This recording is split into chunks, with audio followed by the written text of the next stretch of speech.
안녕하세요. 한국자연학계 교육분과장 맡고 있는 우뚝위원 신우섭입니다. 자, 오늘 여러분께 강의할 내용은요, 내 몸에 대한 부분에서 좀 이해를 높이려는 목적으로 좀 구성되어 있습니다. 그래서 제목을 보면 내 몸 사랑법이라고 제가 표현했는데요. 우리가 살면서 내 몸을 이해하고 내 몸을 사랑한다고 표현하지만 실제로 내 몸이 보내는 신호에 대해서 좀 더 알지 못하는 경우가 많습니다.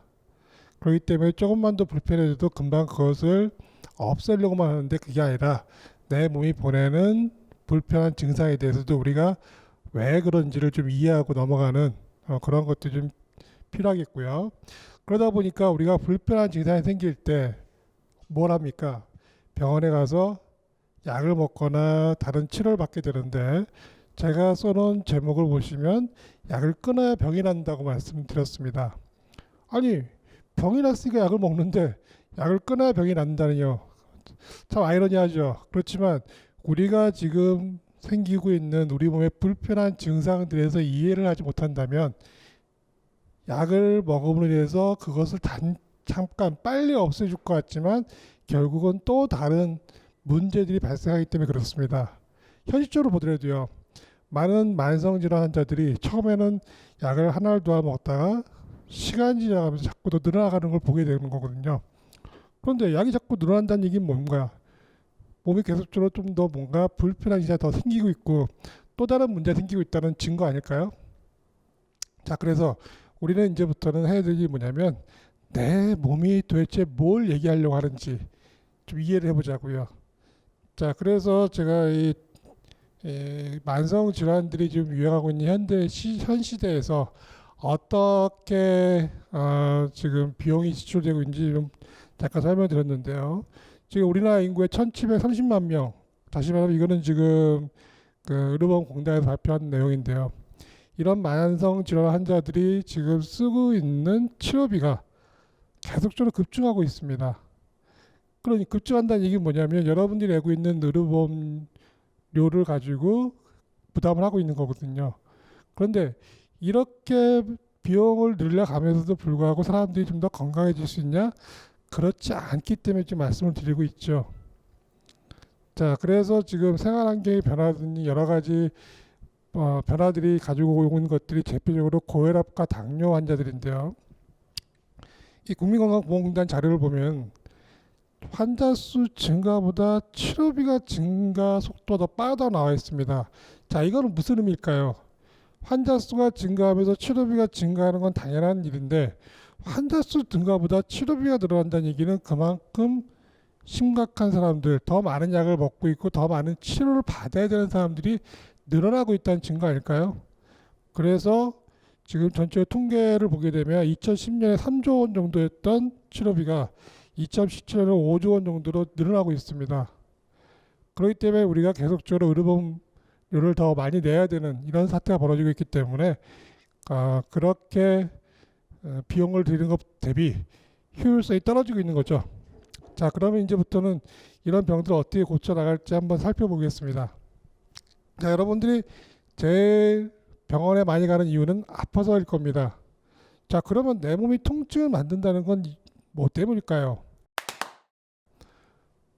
나를 괴롭히려고 통증을 만들까요?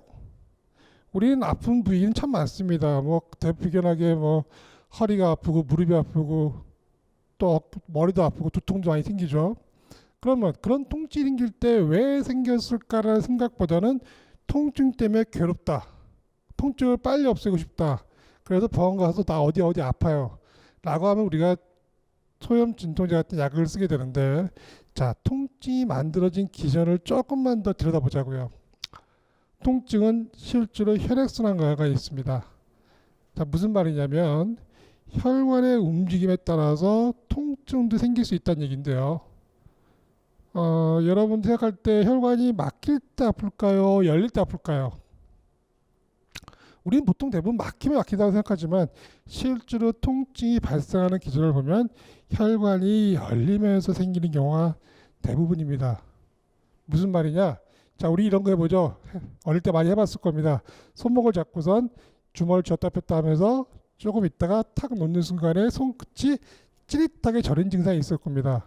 자, 혈관을 막고 있을 때 증상이 생겼나요? 없었죠. 혈관을 막고 있을 때 증상이 안 생기지만 놓는 순간에 증상이 생기죠. 그 반대로 생각했을 때 당뇨 환자들이 발가락 끝에가 썩어들어가고 발가락 잘라내고 뭐 이런 경우들이 있습니다. 자, 왜 그럴까요? 혈관이 막힐 때는 감각이 사라집니다. 그래서 당뇨 환자들이 발가락 끝에가 썩어 들어가고 상처 나는데도 모르고 지나가는 거죠. 그래서 결국 문제가 더 커지는 건데, 자, 그렇다면요, 우리 몸의 통증이라고 하는 거는 혈류가 증가하면서 뭔가 혈액을 보내려고 할 때 생긴 증상이 아니냐는 거죠. 그래서 통할 때 생기는 증상이 통증이다라고 말씀드릴 수 있습니다. 자, 그러면요, 통증은 좋은 걸까요? 나쁜 걸까요? 통증이기 때문에 우리는 감각이 살아있고 알 수 있지 않을까 싶습니다. 그래서 여러분이 아프다고 생각했을 때 병원 가거나 아니면 약국에 사 먹는 약들은 어떻게 통증을 줄여주느냐 봤더니 방법을 어떻게 해요? 반대로 하면 되겠죠. 어떤 식으로요? 혈관을 확 수축시키는 약물들이 대부분입니다. 자, 혈관을 수축시켜버리면 순간적으로 통증은 못 느끼겠지만요. 자, 그쪽의 부위에 혈류를 증가시켜야 될 필요성이 있었는데 혈류가 증가하지 않게 되지 않습니까? 그래서 결국은 이런 약들이 처음에는 잘 듣고 통증이 사라지고 몸이 편해지는 것 같아도 결국은 약효가 떨어지면 또 아프고 또 아플 수밖에 없는 이유들은 바로 여기 있습니다. 즉 회복해야 될 부분에 회복이 되지 않고 있기 때문에 통증이 계속 생길 수 있다는 얘기죠. 그래서 우리가 이러한 약들을 복용하기 시작하면 하나 먹던 사람이 조금 있으면 두 알 먹게 되고 두 알 먹던 사람이 네 알 먹게 되는 이유도 여기에 있습니다. 자, 그게 아니라 처음 시작할 때부터 어떻게 해야 됩니까? 통증이 시작됐을 때는 이게 왜 생겼을까? 뭐가 문제였을까? 라는 걸 고민해 보자는 거죠. 분명히 그 통증을 만든 사람은 누구니까요? 나잖아요. 다른 사람이 아니잖아요. 다른 사람이 다치게 해준 것도 아니잖아요. 내 몸이 스스로 통증을 만든 거기 때문에 무엇 때문에 만들었을지를 자꾸 생각을 해보자는 거죠. 자, 그래서 아파서 병원 갔더니 의사 선생님이 뭐라고 합니까? 염증이 생긴 것 같아요. 자, 그럼 여러분 염증이라고 하면 고개 끄덕끄덕거리고 나올 겁니다. 자, 그런데요, 염증의 정의가 뭘까요? 도대체 뭘 보고 염증이라고 하는 거죠? 우리 몸에서 염증은 안 생기는 부위가 없습니다. 지루성 피부에서 시작해서 결막염, 중이염, 구내염, 식도염, 위염, 간염, 췌장염, 방광염, 관절염 다 염증이라고 표현하는데 왜 염증이라고 표현할까요? 그럼 염증은 도대체 뭐냐고요? 그래서 그 한 가지 설명을 드릴 때 저는 이런 비유를 많이 합니다. 자, 여러분 발목을 삐어본 적 있으시죠? 자, 발목을 삐었다는 얘기는 뭡니까? 발목에 있는 인대가 손상됐을 겁니다. 자, 근데 그렇게 손상되고 난 다음에 그 발목에는 분명한 변화가 옵니다. 어떤 변화가 오나요? 붓기 시작하고 뜨끈뜨끈 열드나기 시작하면서 통증을 느끼게 되죠. 자, 그런데 인대가 망가졌는데 왜 우리 몸은 그런 반응을 보일까요? 병원에 가나 신올까요? 약 먹으나 신올까요? 분명히 우리는 경험을 해봤고 그런 상태에서 시간이 지나면 다시 회복된다는 걸 알고 있습니다. 그런데 그런 회복을 하는 과정은 결국 우리 몸은 세포라는 걸 구성되어 있고 그 세포가 손상됐기 때문에 새로운 세포를 만드는 능력도 우리 몸 안에 있거든요. 그런데 그런 새로운 세포를 만들려면 어떻게 됩니까? 에너지 공급이 원활해야 되기 때문에 그 부어있는 곳에 들어있는 물질은 그냥 맹물이 아니죠. 뭐예요? 에너지를 공급해 줄 수 있는 혈액이 몰리는 거죠. 자, 혈액이 그쪽으로 쫙 몰리다 보니까 그 부위가 붓기도 하지만 또 어떤 일이 생겼어요? 열도 나죠. 그 다음에 아까 말씀드린 뭐가 생겨요? 혈류가 증가하면 생기는 통증도 동반되죠. 즉 다시 말하면 망가진 부위를 회복하기 위해서 혈류가 증가하면 생기는 붓고 열나고 아픈 증상을 뭐라고 한다고요? 우리가 그걸 염증이라고 표현하죠. 자, 그럼 염증은 좋은 건가요? 나쁜 건가요? 우리 염증하면 무조건 없애야 한다고 생각하지만 그게 아니라 염증이라는 게 손상된 부위를 회복하는 반응이 아닐까라는 거죠. 그런데 그때는 불편해요. 분명히 불편하기 때문에 여러분들은 약을 찾게 되죠. 그게 뭐예요? 그게 소염 진통제라는 약이죠. 그런데 그런 약을 통해서 잠깐은 통증을 벗어날 수 있을지 모르겠지만 회복이 되지 않는단 말입니다. 그래서 우리가 염증을 반응을 이해할 때 염증만 생겼다는 얘기는 뭔가 내 몸의 조직이 망가졌구나. 그걸 회복하려 노력하고 있구나. 그래서 내 몸이 나한테 그걸 신호를 보내고 있구나. 라고 이해한다면 그걸 도와줘야 되겠죠. 어떻게 도와줘야 될까요? 혈류를 더 증가시켜주고 혈액순환이 되게끔 만들어주면서 조직이 세포가 재생되면서 다시 회복될 수 있도록 도와줘야만 완전한 회복이 될 겁니다. 그래서 제가 이러한 만성적인 염증들을 갖고 있는 사람들, 특히 통증을 갖고 있는 사람들이 류마티스 관절염이나 루푸스, 그다음에 또 뭐예요? 복통이 자주 일어나는 궤양성 내시경, 크론병 이런 환자들을 보면은 만성 염증성 질환들인데 이 사람들이 왜 회복을 못하느냐? 갈수록 왜 자꾸 더 약이 많아지고 더 많은 치료를 받아야 되느냐?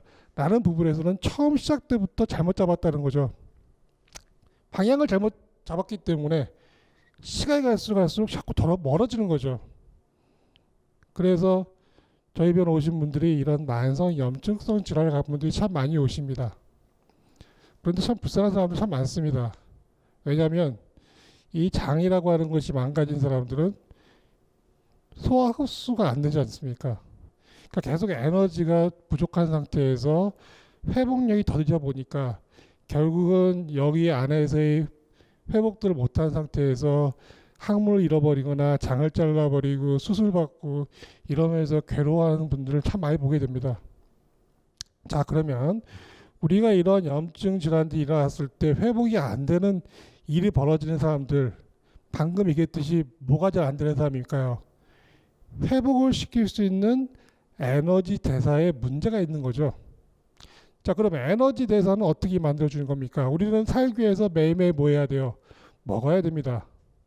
먹지 않고 살 수 있는 사람 아무도 없습니다. 그런데 먹을 음식이 뭐가 돼야 돼요? 들어가서 소화 흡수가 되면서 내 몸에 에너지를 만들어줘야 되는데 이 과정이 잘못됐다는 얘기거든요.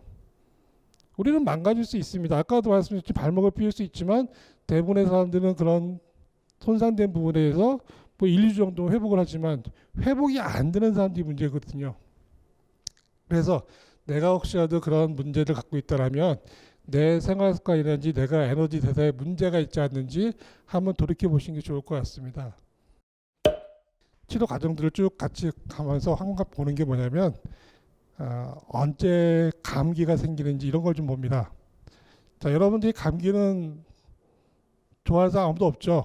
왜요? 힘드니까. 그런데 감기는 왜 생길까요? 바이러스라고 보통 얘기를 많이 합니다. 물론 뭐 바이러스가 원인 제공하는 건 맞습니다. 그런데요, 바이러스가 똑같이 전염되고 똑같이 퍼져 있을 때도 어떤 사람은 감기 증세 생기지만 어떤 사람은 감기 증세 안 생긴 경우도 있습니다. 감기의 원인이 바이러스라고 하면은 바이러스를 접촉하는 순간에 누구나 감기가 들어야지만 어떤 사람들과 어떤 사람 안 된다. 자, 왜 그럴까요? 그건 뭐예요? 내 몸에 있는 면역 때문에 그렇죠. 면역이 떨어진 사람들이 감기가 생긴다고 얘기를 보통 하는데 그러면 감기는 그럼 뭐 하려고 생긴 걸까요? 면역이 떨어진 사람이 생겼다?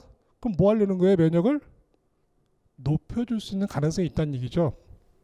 그래서 실제로 감기 증상들이 괴롭고 힘든 증상일 수 있어도 잘 살펴보면 몸에서 뭔가 면역 반응을 만들어서 회복하려 하는구나 라는 걸 느낄 수도 있습니다. 자, 비근한 예로 암 환자들이 암이 생기신 분들은 감기가 잘 생길까요? 저는 많은 암 환자들을 봤지만 그 암이 생기신 분들 중에서도 뭐 말기가 되거나 이런 분들 보면요 감기가 잘 생기는 경우 많습니다. 자, 무슨 얘기냐? 감기 증상을 만들 만한 힘도 없다는 증거죠. 그래서 예전에 어떤 책을 보다 보니까 유럽에 있는 그 의사분들이 암을 치유하기 위해서 감기 바이러스를 몸에다 아예 직접 집어넣어서 실험을 해본 적도 있었습니다만은 그 말기암인 분들은 감기 증상이 안 나타나더라고요. 자, 그래서 여러분들이 감기 증상 생길 때 제일 힘든 거는 열이 나는 거죠. 열이 나면서 우리 몸은 뭐 하냐면 면역을 좀 끌어올리려고 노력하는 거겠죠. 자, 근데 그 열이 날 때는 특징이 뭐냐? 혈관이 열리기 시작합니다. 자, 혈관이 막혀 있던 부분이 뚫리기 시작할 수 있다는 얘기죠. 자, 그러면 막힌 혈관이 뚫릴 때 증상이 생기는 게 뭐죠? 통증이지 않습니까? 그래서 우리 몸이 여러 군데에서 두들겨 맞은 것처럼 아픈 증상이 생깁니다. 우리가 그걸 뭐라 그래요? 흔히 몸살이라고 표현하죠. 바로 그 몸살을 알아야 되는 거죠. 그래야 조직이 살릴 수가 있는 겁니다. 자, 그런데 그 몸살을 앓고 난 다음에 자, 열렸던 혈관 속에 어떤 것들이 있었을까요? 몸 안에 쓸데없는 것들이 많이 남아 있었던 거죠. 저장되어 있던 것들이 빠져나오기 시작하는 경우들이 있습니다. 그래서 뭘 하게 되냐면 기침, 가래가 나오기 시작하고 땀이 나기 시작하고 콧물이 나기 시작하겠죠. 그러면 그 몸 안에서 나오는 빠져나오는 분비물들은 과연 뭘까요? 정체가. 가래 정체가 뭐죠? 가래도 결국 몸 안에 있는 폐 속에 있는 찌꺼기들이겠죠.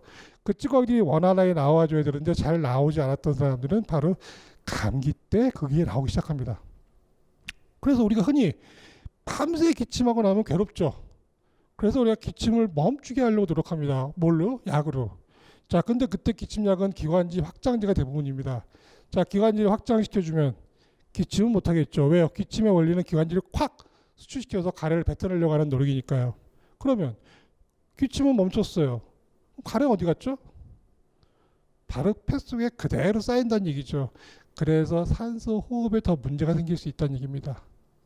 자, 이런 과정들을 이해할 때 내 몸이 일으키는 증상은 이유 없이 일으키는 건 없습니다. 모든 것은 목적성을 갖고 움직입니다. 근데 그 목적성이 나를 괴롭히려는 건가요? 죽이려는 건가요? 그게 아니라 살려고 노력하는 거죠. 내 몸이 나를 죽이려 했었으면 벌써 죽였겠죠. 우리가 어떻게 이렇게 오랫동안 살 수 있겠습니까? 우리 몸을 구성하고 있는 세포 하나하나도 다 살기 위해서 부주의 노력하고 있습니다. 그러다 보다가 문제가 생길 땐 증상이라는 걸 만들어서 몸에서 신호를 보내는 거거든요. 그래서 우리가 그 신호를 좀 이해를 할 필요가 있습니다. 자, 그럼 결론적으로 얘기했을 때 뭐예요? 감기는 좋은 거예요, 나쁜 거예요? 좋은 걸까요, 나쁜 걸까요? 바로 감기가 좋은 걸 수 있다는 거죠. 그래서 감기 때 절대로 약 먹거나 하지 마시고 감기를 잘 슬기롭게 지낸다면 여러분 몸이 건강해질 수 있는 기회를 얻게 되는 겁니다. 자, 그 다음에 우리가 지금 보는 자료들은요, 제가 이제 치료의 역사에서 우리가 오랫동안 그 의사들이 어떤 식의 치료들을 해왔는지 봤을 때 지금은 말도 안 되는 소리라고 할 수 있겠지만 그 당시에는 굉장한 주류 의학이었겠죠. 굉장한 유명한 의사들이 했던 시행하던 치료법이었고 수술법이었을지 몰라도 지금은 안 하고 있다는 얘기죠. 마찬가지일 겁니다. 지금 우리가 알고 있는 상식들, 우리가 알고 있는 유명한 의사들이 하고 있는 치료법들도 결국 나중에 10년, 20년, 30년 뒤에는 야, 저거 어떻게 저걸 했을까? 이런 생각을 할 수도 있다는 얘기죠. 그래서 저는 항상 원칙으로 돌아가자는 겁니다. 좋은 치료법, 최첨단 치료법 이런 거보다는 몸을 이해하고 몸에 보내는 신호를 이해하면 거기에 우리가 대처해 나갈 수 있지 않을까라고 생각하면서요. 자, 그러면은 이제 가장 이제 중요하게 되는 문제가 그러면 우리가 지금 갖고 있는 많은 만성 질환들의 합병증이 뭡니까? 조직이 썩어버리고 기능을 잃어버리는 거거든요. 자, 좀 아까 얘기했지만 조직을 구성하고 있는 세포들이 활성화되고 건강하다면 조직이 썩거나 망가질 일이 없거든요. 그러면 그 조직이 썩어가는 과정들이 일어나는 원인은 뭔가 봤더니 혈액순환 연관이 있죠. 그렇지 않습니까? 우리 몸의 세포들은 혈액으로부터 영양분과 산소를 공급받아야 되거든요.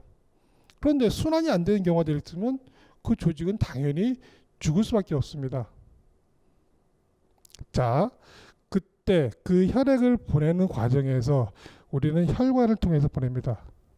그런데 요즘 많은 사람들이 그 혈관이 막혀가는 사람들이 많습니다. 혈관이 좁아지죠. 또한 몸이 차가워지면서 혈액순환이 망가진 사람들도 있습니다. 거기에 따라 나타나는 증상들은 조금씩 다르긴 하지만 결국 중요한 건 뭐예요? 혈액순환 장애가 생기면서 증상이 생긴다는 거죠. 그래서 혈관이 막히는 과정부터 먼저 설명을 해보면 혈관에 뭐가 낍니까? 우리 또 혈전이라고 하죠. 저는 그냥 기름때라고 표현합니다.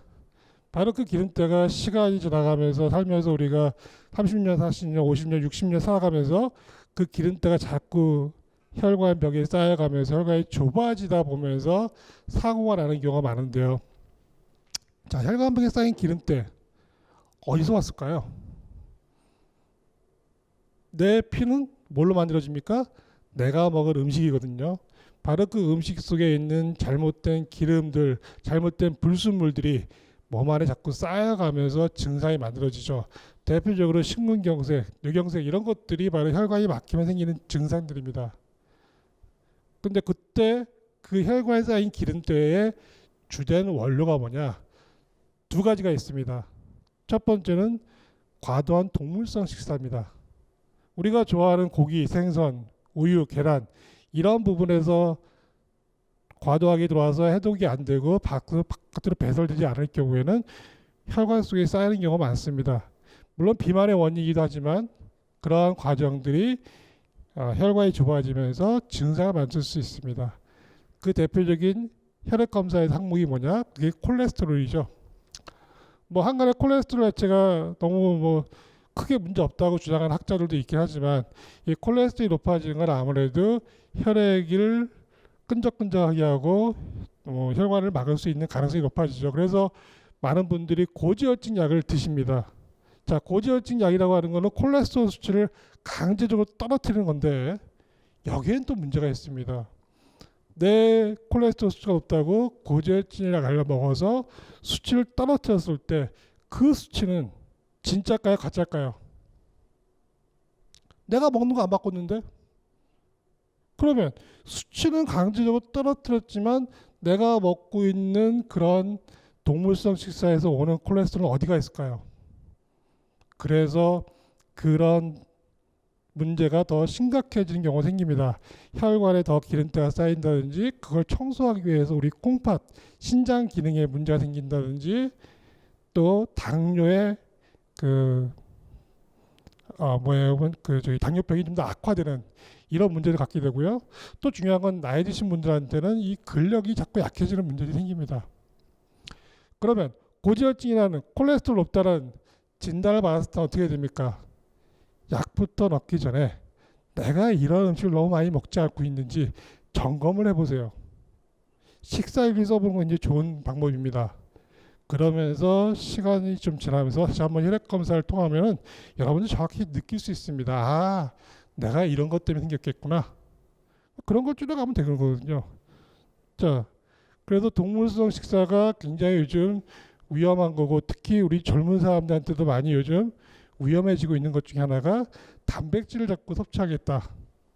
단백질 중요하다. 물론 단백질 중요합니다. 우리 생체 구조상에서 단백질만큼 중요한 건 없다고 할 수도 있습니다. 근데 단백질 자체가 그다지 이렇게 많이 필요하지는 않습니다. 그래서 그걸 동물성 단백질로 그렇게 섭취한다는 것은 동물성 단백질뿐만 아니라 동물성 지방도 같이 섭취하기 때문에 그 콜레스테롤이 높아지는 거라고 볼 수 있거든요. 그래서 그런 부분들 좀 줄여나가시기 바라고요. 두 번째 원인이 바로 여기에 있습니다. 뭡니까? 좋아하는 거죠? 달콤한 설탕. 자, 이 설탕이라고 하는 것 자체가 왜 문제가 되느냐? 우리 몸속에 들어가서 장 점막세포에 손상도 입히지만 설탕에 있는 과당 성분 같은 거는 간에도 기름을 만들 수 있습니다. 그게 뭐냐? 중성지방이라는 겁니다. 여러분들 혈액 검사해 보면 나타날 겁니다. 중성지방. 그 중성지방이 높아진 사람들은 대부분 다 지방을 갖고 있을 수밖에 없거든요. 왜냐하면 이런 모든 것들을 간에서 해결하는데 이 지방간이 만들어지는 분들일수록 또 중성지방이 높아지는 분들일수록 당뇨의 위험이 높아지고 있습니다. 무슨 말이냐? 설탕이 들어와서 인슐린 저항성을 높인다는 얘기거든요. 혈액 속에 혈당도 있고 인슐린도 있는데 불구하고 세포가 혈당을 못 쓰는 사태가 발생하는 게 성인 당뇨인데요. 이런 인슐린 저항성이 생기는 과정에 세포 주변이 기름으로 둘러싸이는 겁니다. 그 당뇨 환자들은요, 특징적으로 단 거 별로 안 먹는다고 표현합니다. 당뇨가 왜 생겼어요? 그럴 때 단 거 먹어서 그렇다라고 얘기하신 당뇨 환자들은 별로 없습니다. 저는 단 거 싫어해요. 보통 이렇게 얘기하십니다. 그런데 왜 그럴까요? 단 거를 싫어하는데 당뇨가 왜 생겼을까요? 다시 말하면 자기 입맛을 자기가 모른다는 겁니다.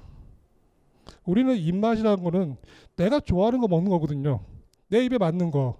그건 어릴 때부터 길들여질 수 있겠죠. 습관이기 때문에.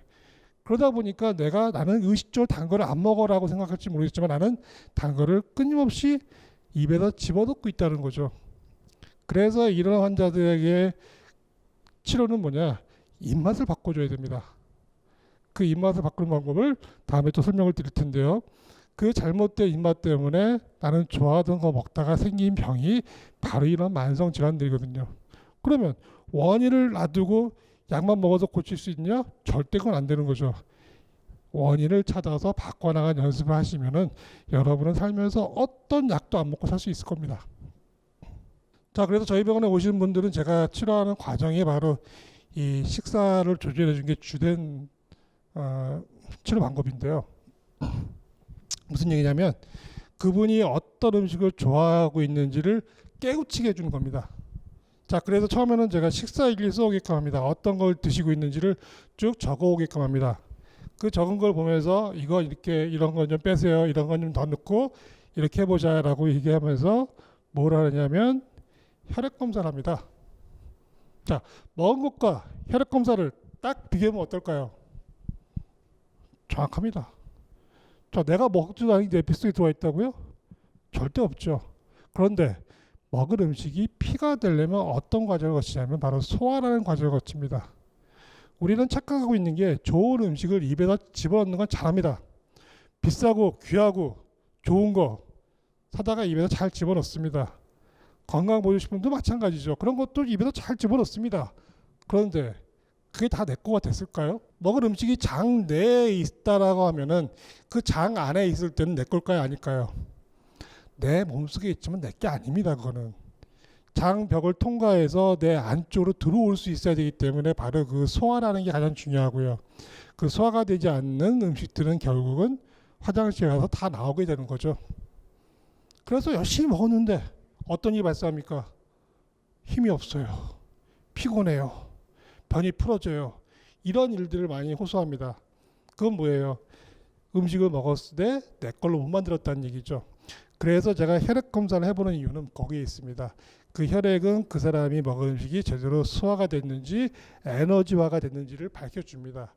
그거를 기준으로 삼아서 식사 조절을 조금 더 반할 주고 내가 어떻게 하면 되는지 이걸 알려나갈 때 우리가 갖고 있는 증상들이 사라지고 몸이 좋아진 걸 경험하게 될 겁니다.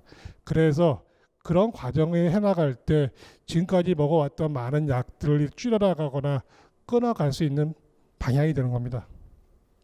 자, 그럼 지금부터는요 어떻게 먹고 살면 되는지 한번 설명을 드려볼게요. 자, 우리는 매일매일 뭐 합니까? 주식이 뭐예요? 밥이죠. 자, 근데 밥을 먹을 때요 백미밥과 현미밥이 있습니다.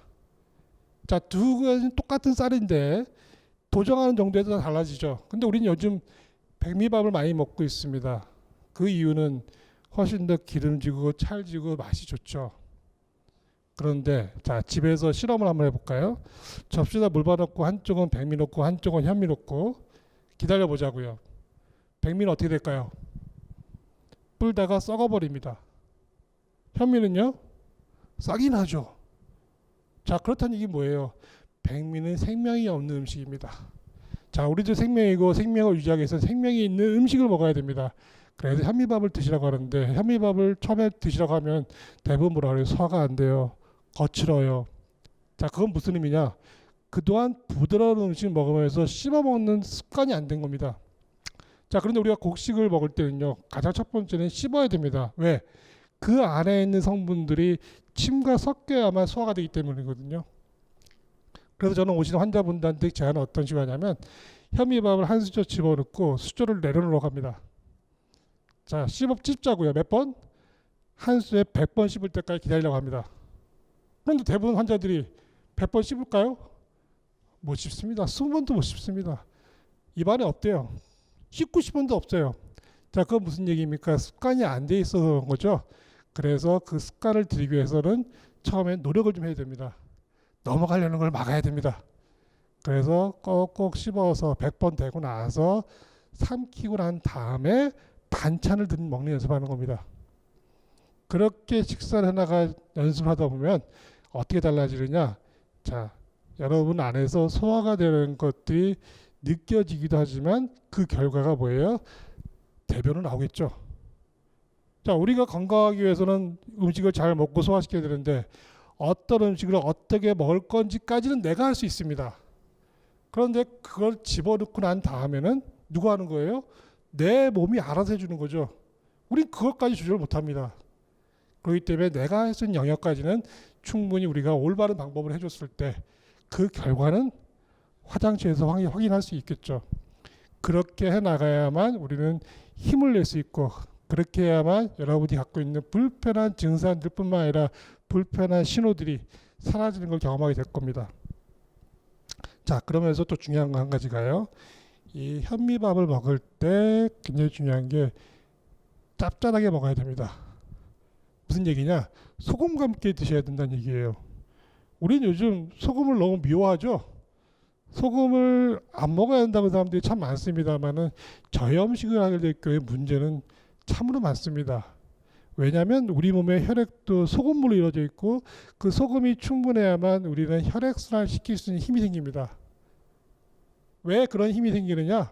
결국 소금기가 없는 음식을 먹으면 소화력이 떨어지거든요. 흔히 경험해 보셨을 겁니다. 뭐 대학병원이나 이런 데 가서 음식을 먹어봤을 때 굉장히 싱거운 음식 먹을 때가 있습니다. 맛도 없지만 먹고 나서 어떻게 됐을까요? 좀 위장에서 좀 울렁울렁 미식거리는 걸 느낀 적이 있을 겁니다. 그래서 우리는 음식을 먹을 때 간을 맞춰 먹는 게 굉장히 중요합니다. 그래서 옛날 어른들은 음식이 맛있다는 표현을 뭐라고 그랬어요? 간이 맞다고 표현하죠. 그런데 간을 못 맞추면요, 제대로 소화가 안 되는 일이 벌어지는데 소화가 안 되면 힘이 생길까요? 그래서 싱겁게 먹는 것의 문제는 뭐냐? 에너지를 못 만들 때 빨리 에너지를 만들어줄 수 있는 당분 섭취에 중독이 된다는 얘기예요. 자꾸 그런 걸 먹습니다. 밥을 먹었을 때 소화가 안 됐으니까 어떻게 돼요? 설탕 커피 좀 먹어야 되고 쿠키 좀 먹어야 되고 빵도 좀 먹어야 되고 과일도 좀 먹어야 되고 이런 걸 먹지 않고는 생활이 안 되는 거거든요. 그런데 그런 음식 속에 들어있는 어떤 음식, 어떤 성분? 바로 과당 성분들이 여러분 몸을 망가뜨려 갑니다. 그래서 이 과당 성분들을 단맛을 멀리 나갈 수 있을 때는 소금을 계속 물고 있는 연습하는 게 좋습니다. 그래서 특히 저희가 바로 오시는 당뇨환자들 같은 경우는 제가 소금 섭취를 굉장히 많이 권장합니다. 하루 종일 입에 좀 물고 있는 연습 해보려 할 정도까지 계속 입에 물고 있어야 하는데, 자, 침으로 녹여 먹는 연습을 자꾸 하다 보면서 어떤 맛이 느껴지냐면 소금에서 단맛이 느껴질 때가 있습니다. 그게 바로 뭐예요? 입맛이 바뀌고 있다는 증거입니다. 소금에서 단맛을 느낄 정도가 되면요, 이제 음식에 간을 맞추기 시작합니다. 내가 만든 음식 속에 충분한 간을 맞춰 먹게 되고 그 맛을 좋아하는 사람이 되면은 어떤 일이 벌어지느냐? 설탕이 들어있는 음식이 싫어집니다. 입에서 걸러집니다. 방금 말씀드렸듯이 우리가 음식을 먹을 때 어떤 음식을 어떻게 먹을 건지까지 내가 할 수 있다고 했습니다. 바로 그거예요. 입에서 내가 좋아하는 음식 먹는 거거든요. 근데 그렇게 단맛이 느껴지는 게 역하다고 느껴질 정도면 그런 거 안 먹겠죠? 근데 그걸 만들어줄 수 있는 게 바로 소금입니다. 그래서 여러분들 음식 드실 때 소금 섭취를 조금 더 충분하게 그리고 좀 더 짭조름하게 먹는 연습하는 게 좋습니다. 그래서 현미밥을 한 수저 집어넣고 100번 씹은 다음에 반찬을 먹을 때 반찬이 많이 있을 필요 없습니다. 여러 가지 넣고 먹는 거 별로 좋지 않습니다. 소화가 잘 안 되거든요. 그래서 간단한 반찬들을 조금 더 짭조름하게 만들어서 드시는 거, 그걸 권장합니다. 그렇게 먹다 보면은 여러분들이 갖고 있는 것들이 좀 더 소화력이 좋아지고 밥 양도 느는 것들을 느낄 수 있고 그러면서 변 상태가 좋아진 걸 볼 수 있게 될 겁니다. 자, 그러면 또 한 가지는 이제 여러분들 요즘 과일 많이 강조하시는 분들이 많습니다. 과일은 많이 먹어야 될까요? 충분히 먹어야 될까요? 저는 그렇게 생각 안 합니다. 우리 인류가 과일을 이렇게 많이 먹었을 수 있던 거는 최근일 겁니다.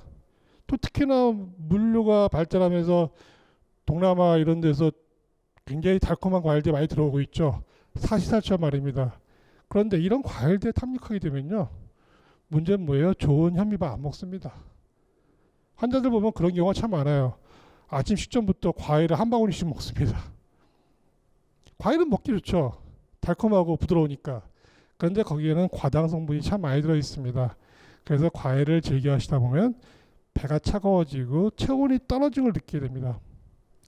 특히 아까도 제가 염증 설명할 때 뭔가 망가진 부위를 빨리 회복해야 된다라고 했을 때 그쪽 부위에 혈류가 증가하면 생기는 반응이라고 봤을 때 우리가 류마티스 관절염 환자들 특징적입니다.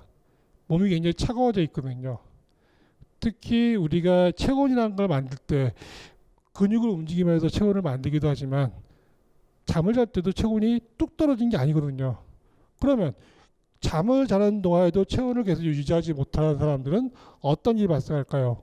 손끝에 발끝에 피가 안 가는 거거든요. 그런데 아침에 일어나서 나는 뭐 해야 돼요? 세수도 하고 밥도 하고 움직여야 됩니다. 자, 그때 손끝에 발끝에 피를 보내야 되는데 그때 그 혈관이 열리려고 하니까 어떤 일이 발생해요? 극심한 통증이 생기죠. 그런데 시간이 지나면서 오후쯤 되면 조금 부드러워집니다. 이제 바로 그렇다는 얘기는 그 사람이 체온을 못 높이고 있다는 증거인데 그 체온을 만드는 과정은 바로 아랫배 장에 있습니다. 그런데 이런 과일을 좋아하고 당분 섭취를 늘려가는 사람들일수록요 장 운동이 망가집니다. 배가 차가워져 있습니다. 그래서 변 상태도 안 좋아지지만 그 차가워진 몸 때문에 허리라든지 무릎이라든지 발가락 이런데 하체 쪽으로도 굉장히 차가워져 있고 발이 시려서 못 살겠어 이렇게 표현하는 분들이 참 많습니다. 여러분들 지금 순간에 봤을 때 내 발이 차가워지고 수면 양말 없이 잠을 못 자요 이런 분들 당장 과일부터 좀 줄이세요. 그래서 저는 과일을 드시는 시간은 오전에만 좀 드시라고 합니다. 오후에 먹으면요 잠자는 데 확실히 추워집니다. 근데 그게 여름은 괜찮겠죠. 우리는 근데 겨울이 있단 말입니다. 이 겨울에도 가끔 몸이 차가워지면 안 됩니다. 그래서 과일 섭취는 적당한 수준으로 좀 줄여주시고 냉장고에 과일을 박스처럼 꽉꽉 채워놓는 거는 좀 삼가하시는 게 좋을 것 같습니다. 자, 그 다음에 또 그래서 잠자는 게 중요하겠죠. 잠을 못 주무신 분들 불면증 환자들도 참 요즘 많아지고 있고 하는데 잠 자는 동안에 우리 몸은 회복 반응을 보입니다. 무슨 얘기냐면 낮에 깨어있을 때는 자꾸 움직이면서 손상을 입습니다. 그 손상 입은 부위가 자는 동안에 회복을 하는 건데 자 생각해 보자고요. 우리 몸은 세포라는 걸로 구성되어 있고 그 세포가 밤사이 회복이 되려면 그 세포 쪽으로 뭐가 가줘야 돼요?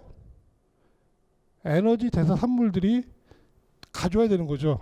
세포가 일어나기 위해서 뭐가 있어야 되는 거 아닙니까? 다시 말하면 밤에 자는 동안에도 충분한 에너지가 세포 속으로 쭉 들어갈 수 있어야 되기 때문에 혈액순환이 잘 돼야 나가야 되거든요.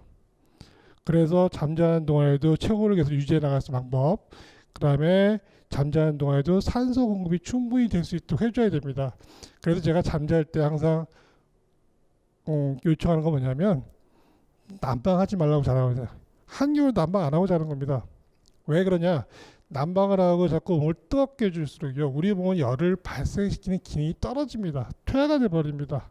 그래서 몸이 차가운 사람일수록 어디 가는 거 좋아해요? 뜨거운 데 가는 거 좋아하고 반신욕 좋아하고 족탕 좋아합니다만은 그게 아니라 반대로 해보라는 거죠.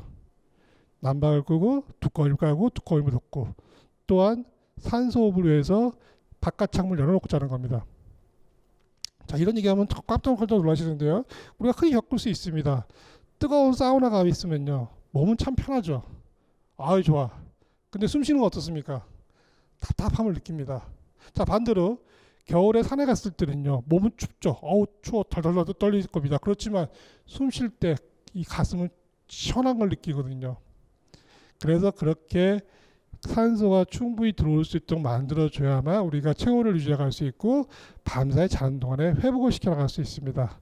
특히 당뇨 환자들 같은 경우는 이제 문제가 뭐냐면 공복 혈당이 높아집니다. 자, 밤사이에 10시간 넘게 공복을 유지했음에도 불구하고 혈당이 안 떨어진다. 이건 무슨 얘기일까요? 밤사이에 세포 속으로 혈당이 못 들어갔다는 얘기죠. 세포 속으로 혈당이 충분히 들어갔다면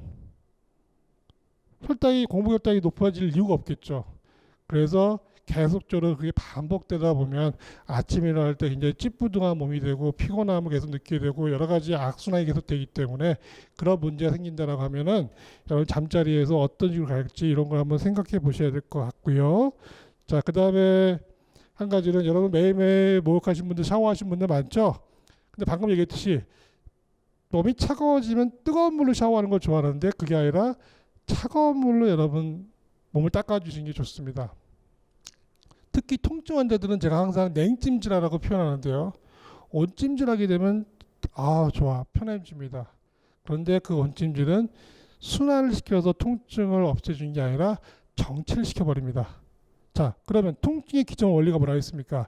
혈류가 증가해야만 통증이 생기는 건데 혈류가 증가하는 거 막아주는 건 온찜질입니다. 반대로 차갑게 해주면요 혈류 증가 속도가 빨라집니다. 그래서 통증 때 냉찜질하게 되면요 처음엔 다 아파요. 근데 통증은 좋은 거예요, 나쁜 거예요? 바로 그거죠. 통증을 통해서 빨리빨리 회복하는 게 근본적인 치료 방법이거든요. 그래서 여러분들이 매일 아침마다 차가운 물을 적셔서 샤워를 할 수 있더라면 여러분 몸의 피부에 또 여러분 몸의 모든 곳에 혈액순환이 원활해지는 걸 느끼게 됩니다. 그래서 항상 뜨거운 물이 아니라 차가운 물로 닦아주시라라고 말씀을 드리고요. 한겨울에 찬물로 샤워해야 맛이 나죠? 그건 해본 사람만이 알 것입니다. 자, 그래서 지금 이런 내용들을 제가 책으로 묶었습니다. 의사의 발라이라는 책으로 묶었는데 이 책의 표현은 뭐겠습니까? 고치지 못할 병은 없다는 겁니다. 여러분들이 몰라서 못하는 것뿐이죠. 그리고 내가 만든 병에도 불구하고 그걸 누가 고쳐주길 바라니까 문제입니다. 여러분 스스로 만든 병이고 스스로 고칠 때만이 근본적인 치료가 될 것이고 재발되는 걸 막아줄 것입니다. 그 방법을 제가 설명해 놓은 게 의사의 발랄이라는 책이고요.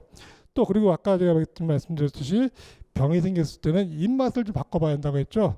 그래서 제가 그런 요리를 가르치기 위해서 만든 책이 있습니다. 올바른 레시피라는 건데 이것을 통해서 음식을 어떻게 만들면 가장 맛있는 상태가 될 건지 이런 걸 집에서 연습을 좀 해보세요.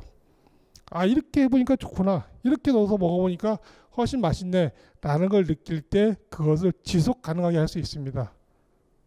언젠간 우리는 죽겠죠. 그렇지만 병들어 죽거나 약을 한 음식씩 먹으면서 시들시들 죽는 게 아니라 그 순간까지 내가 내 몸 움직이면서 할 수 있는 그런 방법을 선택하신 걸 저는 맞다고 생각합니다. 그래서 그런 것들을 추구하신 분들은 이런 부분들을 참고하시면 좋을 거라 생각하고요. 오늘 짧은 시간에 말씀드렸지만 여러분들이 이런 내용들을 한번 들어보고 문제가 생겼을 때 그거를 한번 이런 식으로도 풀어보겠다라고 생각하시면 좋을 것 같습니다. 네, 경청해 주셔서 감사드리고요. 네, 마치겠습니다.